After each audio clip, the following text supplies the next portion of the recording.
Next we have is policy gradient algorithm. Okay, now this policy gradient algorithm are popular in reinforcement learning due to the ability it has to handle such a high dimensional continuous action space and stochastic policies.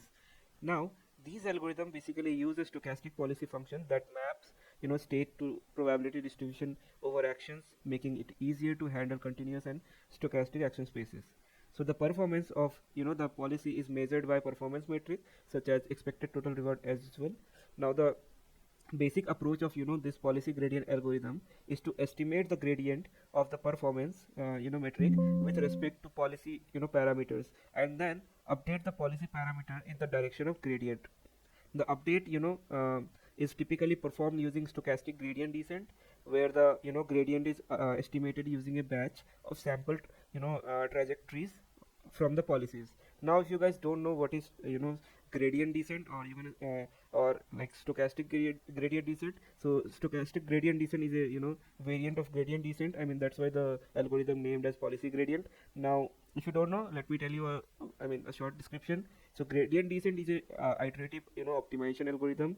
uh, I mean, that looks like this. So basically it used to minimize the cost function, or we can say error function, and it by adjusting the parameters of models. So it is commonly used in machine learning and deep learning to train models.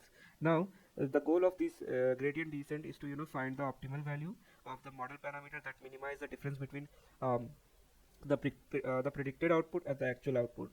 So it works by computing the gradient of the cost function with respect to parameter which represent the direction of the steepest descent that you can see here. This is like a peak, and it is moving toward the steepest descent, which is the lowest point.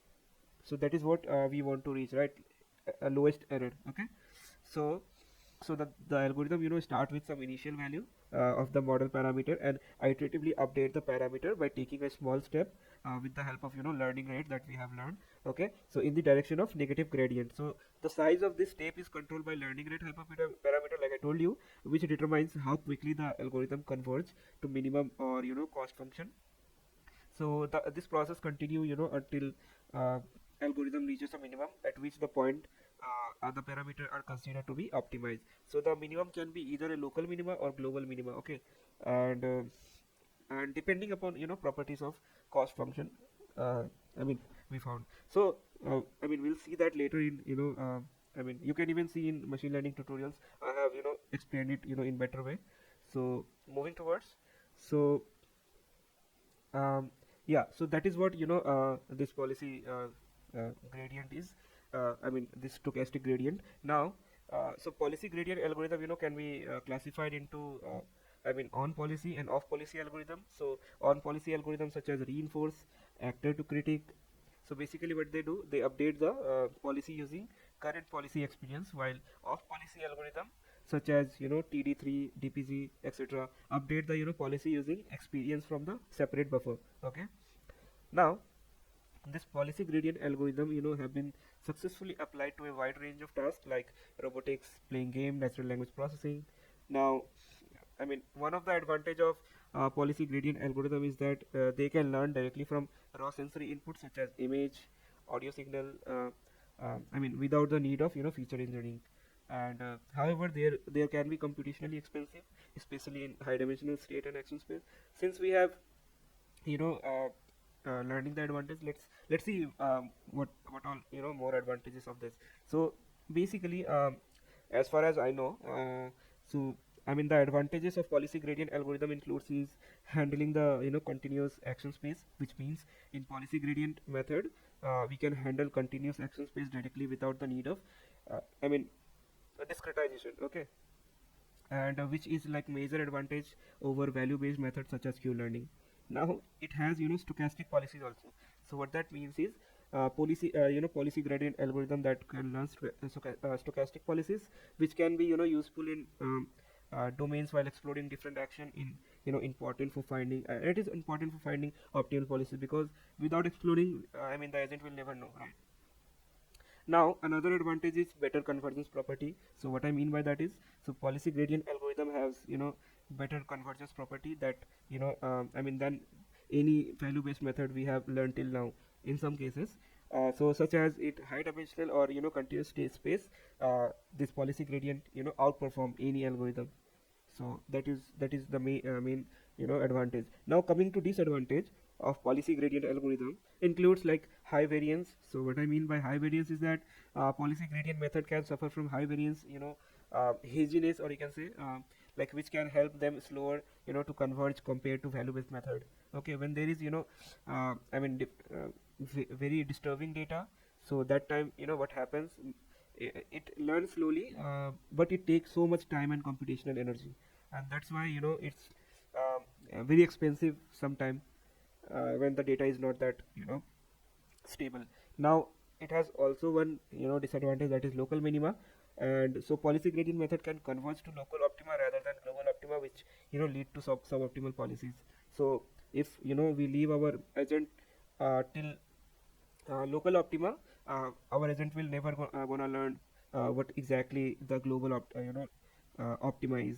Okay, so until our agent doesn't reach this global optima, obviously we will not be able to achieve the 100% reward in so like just think this as example. Okay, now another difficulty disadvantage will be like difficulty in balancing trade-off between exploration and exploitation.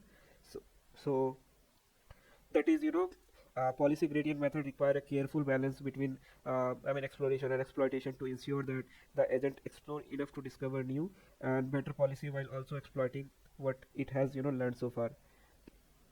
Also it is inefficient sometimes. So what I mean by that is, so policy gradient method can be sample inefficient, which mean they may require large amount of data to achieve good performance, especially in high dimensional or continuous state space. And that's why sometimes it only able to reach local optima, not the global optimum. Now let's learn how basically the working is, like step by step. So in very detailed explanation of each step that I have defined here. So basically first what we do, we initialize the policy parameter randomly. Okay, so in this step the parameter of policy function are initialized randomly, typically using a normal distribution with small variance. Then what we do is we generate trajectories, okay, or you can say samples. So in this step the agent follow a current policy in environment and collect a set of trajectories. So a trajectories is a sequence of state action pair that agent experiences during one episode. Now next is compute the gradient of the expected total reward. Okay, so in this step the gradient of of expected total reward with respect to policy parameter is computed using sample trajectories in the previous step that we have generated, and the policy using the policy gradient theorem. So the policy gradient theorem states that the gradient of expected total reward with respect to policy parameter can be expressed as product of state distribution under the current policy and the advantage function. So which is like a difference between the estimated value of taking an action in a state and the baseline value. And after that what we do, we update the policy parameter. So if this step the policy parameter are updated in the direction of gradient using a gradient descent algorithm or gradient ascent algorithm such as stochastic gradient ascent. Okay, and the learning rate determine the size of update, and then we keep updating the 2 to 5 steps until the policy converges to local optimum policy. And the convergence criteria can be the numbers of iteration or change in policy parameter between the iteration. So that's all.